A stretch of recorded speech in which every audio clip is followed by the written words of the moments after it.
My 67-year-old husband has 3 kids and 7 grandchildren. Our youngest son, Merlin, is 34 years old and has 2 kids with his wife. They're twins, 13 years old, 1 boy named Towns, and 1 girl named Emmeline. We see all of our kids and grandchildren often and love them very much. Towns is our sporty one. He plays baseball and loves it. He's also the sensitive grandchild. He's not afraid to cry if he's sad. Emmeline is our artist. She's always painting or drawing or knitting. As you may be able to tell, we love to support our grandchildren's passions and interests in any way possible. Every year, Christmas breakfast is done at our house. My husband and I love having everyone come over. The grandchildren all get gifts at their houses and then come over here. We eat, and then they open gifts from us. We also get gifts for our kids and their spouses. On Sunday, we had all of our kids and grandchildren over to help decorate for Christmas. After some decorating, we took a break to make dinner. When dinner was ready, Merlin and his wife were joking about how their kids may be on the naughty list after they got in trouble at school. We asked what happened. Towns got in trouble for selling snacks. Towns has a friend who he met on vacation a few months ago, a boy from Panama. They both love baseball and will send each other gifts or souvenirs and snacks from each kid's country. Towns said that he sold some of the snacks this boy sent him with the boy's permission, which was against school rules. He got 2 days of detention and said what was worse was his coach telling him he's disappointed in him since he's normally a good kid. Then we asked Emmeline what she did. She didn't answer because she said she was being unfairly bullied for it. Towns then started to look like he was going to hold back tears. We asked him if he needed to talk to someone, and he asked to talk to me. He said that Emmeline had said some discriminatory things to a Hispanic boy, making jokes about his culture and heritage and how she got suspended for 3 days and that she was getting some pushback, but he thought it was justified pushback. I then asked my husband to speak to me. After talking, we asked Merlin to talk to us. We told Merlin we were concerned about Emmeline's behavior, and he said that both kids got in trouble, so we should also be concerned about Towns then. We told him it wasn't the same, and also told him he needed to address Towns's feelings about this. He dismissed us. We then told him if he didn't take these actions, that him and Emmeline wouldn't be getting Christmas gifts. He then talked to his wife, and I could see her get uncomfortable. When they got home, he called me to say I was acting immature and overstepping my bounds. He said that he's the parent and that him and his wife get to call the shots in his house and said we were being petty. Am I the idiot? Now, for a few comments before the update. Comment 1. You're the idiot. Emmeline was already punished. She didn't want to say what she'd done, so was clearly embarrassed by what she'd done. You want your son to give Emmeline more punishment and are going to withhold Christmas gifts from your son and Emmeline. Congratulations on being the bad grandma. Iho wants to control everyone else and uses gifts to punish relatives.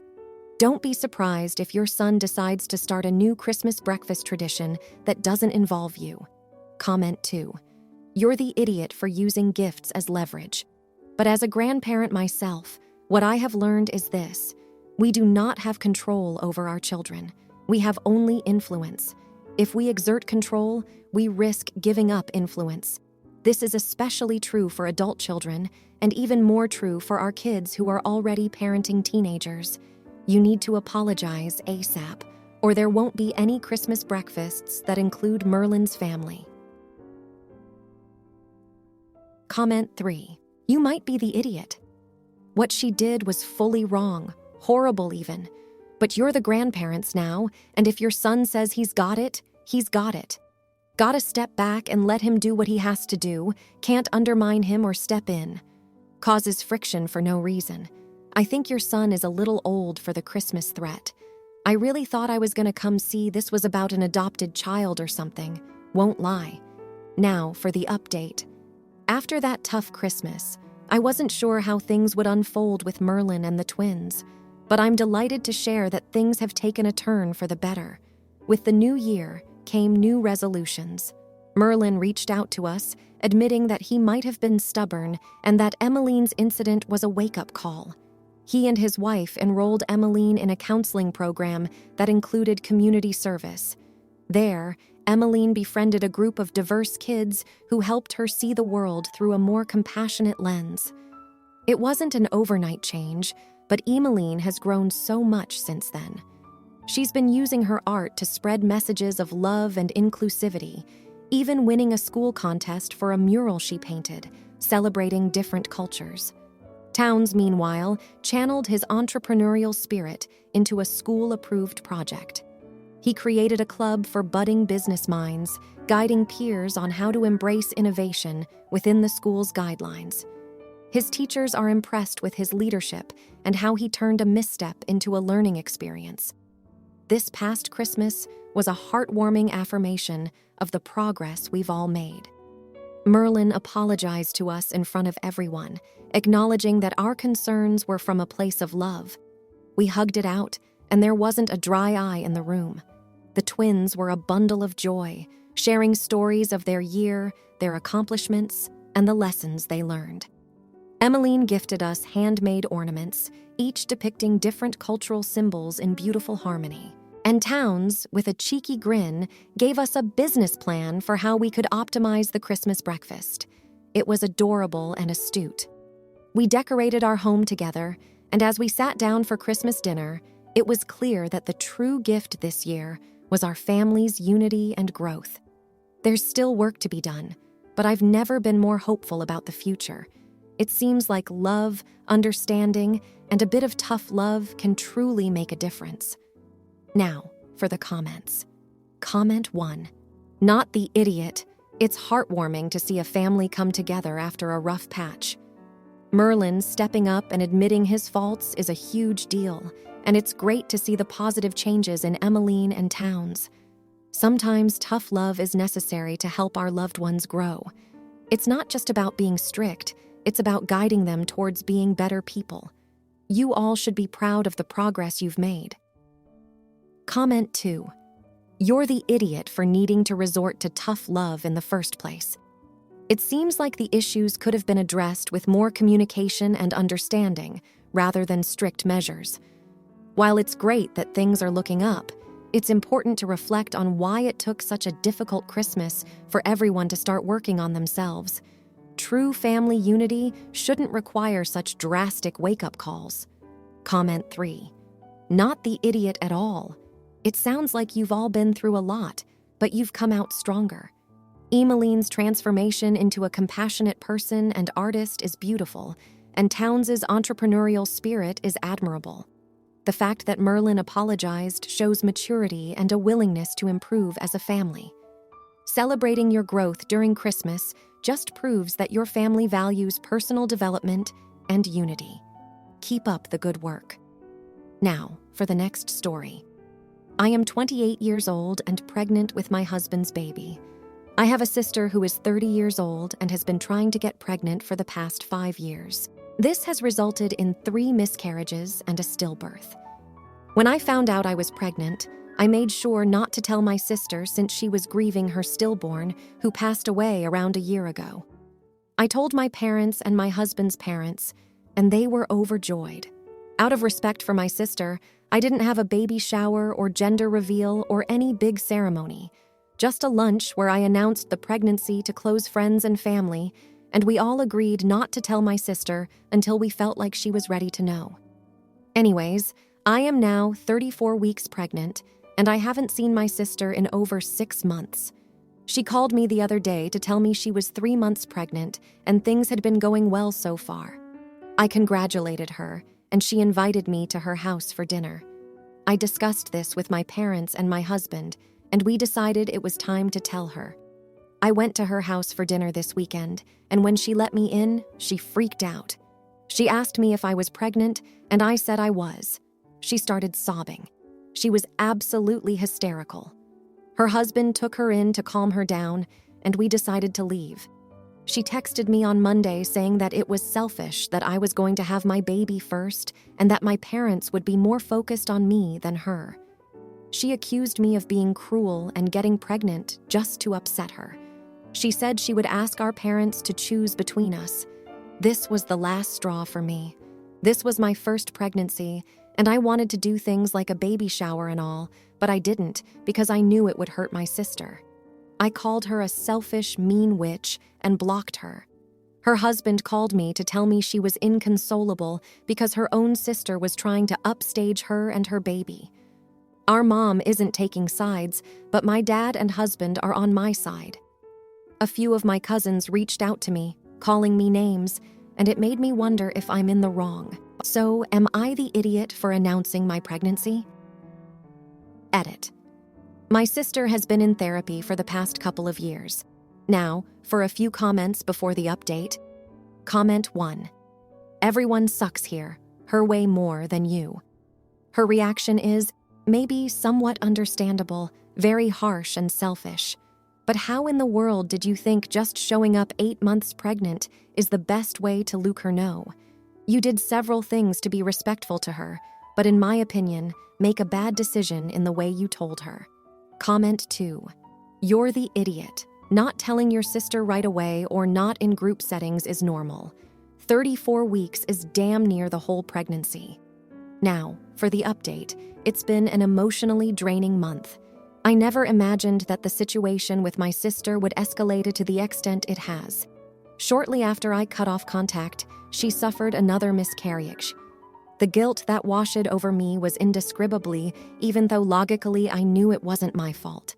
The pain of not being there for her in her time of need was excruciating, but given her previous reaction, I was paralyzed, unsure of how to offer support without causing further distress. The situation has not just affected our relationship, but has rippled out to the rest of the family. My parents are heartbroken, caught between the grief of one daughter and the burgeoning life of another. My mother, in particular, is struggling. She's always been the glue that kept our family together, and now she feels helpless, unable to bridge the divide between us.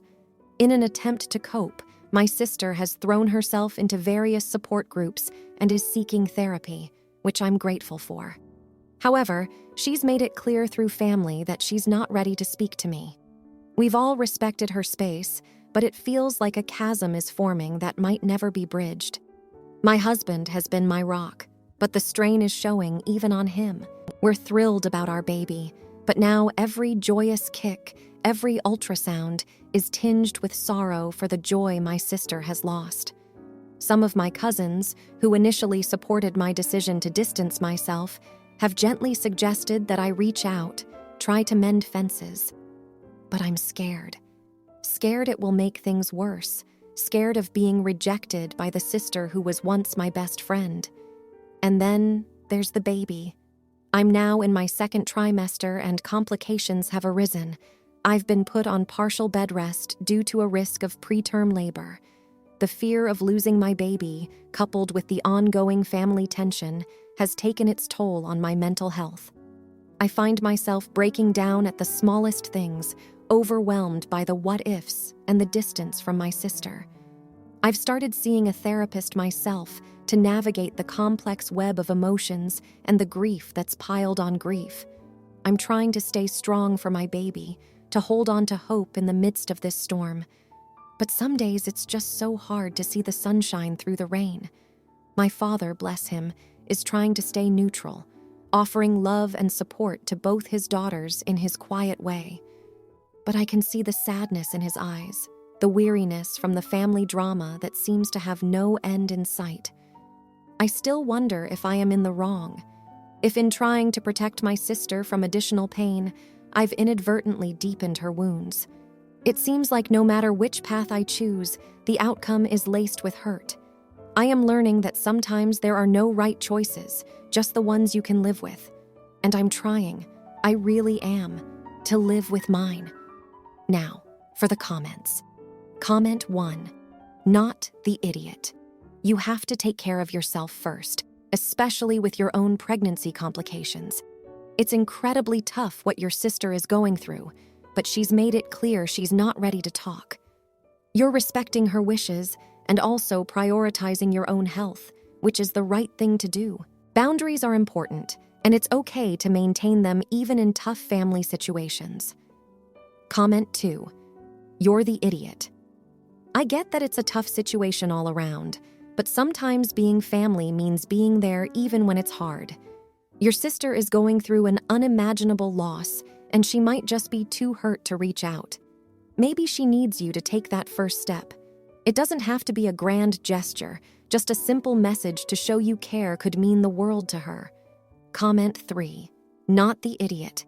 Your mental and physical health must be your priority, and if that means keeping distance for now, then so be it. Your sister is getting the support she needs through therapy and support groups. It's not solely on you to provide emotional support, and it's unfair for your family to put that pressure on you when you're also vulnerable. Plus, your sister has expressed she isn't ready to talk, so you're respecting her needs too. Now, for the next story. I have 2 kids, 11-year-old boy and 9-year-old girl. My sister-in-law has a service dog who has been with her for about 6 months now. He is 18 months old. It was my son's birthday party last weekend, which she was at, and obviously had a whole ton of young boys running riot around my house. My daughter also had 2 friends over, younger siblings of the boys, as well as our pets. All in all, there were 9 children, 3 dogs, and a cat causing chaos. At one point, one of our rabbits escaped and was running around too. My sister-in-law's dog couldn't cope. He was so excited and wasn't paying any attention to her. My daughter and her friends said hi to him, but otherwise left him alone. He was losing his mind the whole time, and my sister-in-law had to leave. My son was a little upset, but overall didn't mind, just scared that she could come over for a mini birthday. Yesterday was that mini birthday. It was much quieter, just the family, and the dog was still losing it. He was jumping around, and she wasn't able to control him. She had a flare-up, which he ignored. She got quite frustrated and asked my children to leave the room. They did, and he finally calmed down. They came back in, and he got excited again. The kids weren't comfortable, so they went to play, and we had a conversation. I basically said if she can't control him, I don't want him in my house. She replied that he's a service dog and goes everywhere with her, so I'd essentially be banning her. I said that he was a terrible service dog, as he'd ignored her flare-up and wouldn't listen.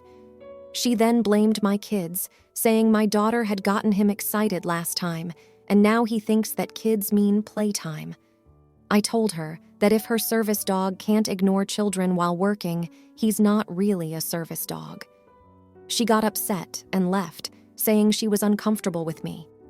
Later on, my husband pulled me aside and asked me to apologize because I'd hurt her feelings. I said, I didn't think an apology would be worth it because I'm not sorry. I meant what I said. He told me he understood, but that it's a rude move to not even try to apologize. She then texted me and said that he had a situation with a child when he was in training, but she is paying out money to get him retrained. I don't know what the situation is, but I do feel bad. I think she was trying to use my kids to socialize him, and it hasn't worked, and I feel much worse. I haven't yet responded because I do still somewhat stand by what I said, but I also feel awful about making her feel so insecure. Am I the idiot? Now, for a few comments before the update. Comment 1. I told her that if her service dog can't ignore children while working, he's not really a service dog. This is correct. Ask to see the dog's service documents or that she demonstrate the dog's abilities. There is a huge difference between an actual service dog and an emotional support animal that you put a service dog vest on. Not the idiot to call her out. Comment 2. My parents have adopted multiple dogs that did not pass service dog training. The first dog had an incident with a child during training, and it was the reason that the dog failed out of service dog training. Your sister-in-law's dog is not a real service dog if it cannot do its job in a high-energy situation, whether children are involved or not. Comment 3. Our friend's service dog, when she was wearing her working harness, was absolutely unflappable, would not respond to anything or anyone except her owner. When the harness was off, she was a regular old goofball. This dog needs way more training. Now, for the update. Last night, my sister-in-law called, sobbing. Turns out, 2 weeks after the incident at our house, her service dog, Leo, had another meltdown, this time at a local cafe. It was much worse. He snapped at a waiter and caused a huge scene. She was mortified. Many customers were upset, and the manager had to ask her to leave. She told me that this was the final straw for the agency that provided Leo. They evaluated him and determined that he wasn't fit for service work due to his inconsistent behavior and apparent stress in public settings. They've decided to retire Leo, and he'll be rehomed with a family in a quiet rural area. My sister-in-law is devastated. Leo was her lifeline for months, and now she's back to square one, waiting for another dog to be trained for her needs, which could take a year or more. She apologized for our argument, saying the stress of Leo's issues had been building up, and she'd been in denial about how serious it was. The kids overheard the call, and the news hit them hard. My son, in particular, blames himself for what happened at his birthday. Thinks if he'd kept things calmer, maybe Leo wouldn't have had his first public breakdown. My daughter, bless her heart, made a little card with a drawing of Leo, saying she hopes he'll be happy in his new home. It's a sad situation all around. I feel guilty for how I handled things, and I can't shake the thought that if I'd been more supportive, maybe we could have helped somehow. My husband is trying to mend fences, but there's this heavy blanket of regret hanging over us now. Our family gatherings will be missing both my sister-in-law and Leo for a while, and it's heartbreaking to know that our last memory with him was so strained. Now, for the comments. Comment 1. Not the idiot. Dogs, even service ones, have their limits, and it sounds like Leo reached his. It's heartbreaking, but the agency made a decision for his well-being. Your guilt shows you care, but this isn't on you. Your kids' reactions show empathy, and that's a parenting win. It'll be tough, but Leo's happiness is important too, and the countryside might be the peaceful retirement he needs. Comment 2. You're the idiot. You're making it about your feelings and guilt when your sister-in-law is the one facing a huge loss. Leo's retirement is sad but necessary for his health. Instead of dwelling on past arguments, step up now. Offer support, help her process this change, and teach your kids to do the same. It's time to show empathy and be there for your family. Comment 3. Not the idiot. The retirement of a service dog is a tough call, but it's made with the dog's best interest in mind. Feeling guilty is natural, but it doesn't make you the bad guy. The kids are handling it in their own ways, which is healthy. Your sister-in-law will need time to grieve, but Leo will lead a less stressful life. Sometimes the hardest decisions are the kindest. If you liked this video, you'll probably like these too. Also, while you're here, please consider subscribing. It's your support that keeps this channel alive and allows me to make better and longer videos. Have a great day.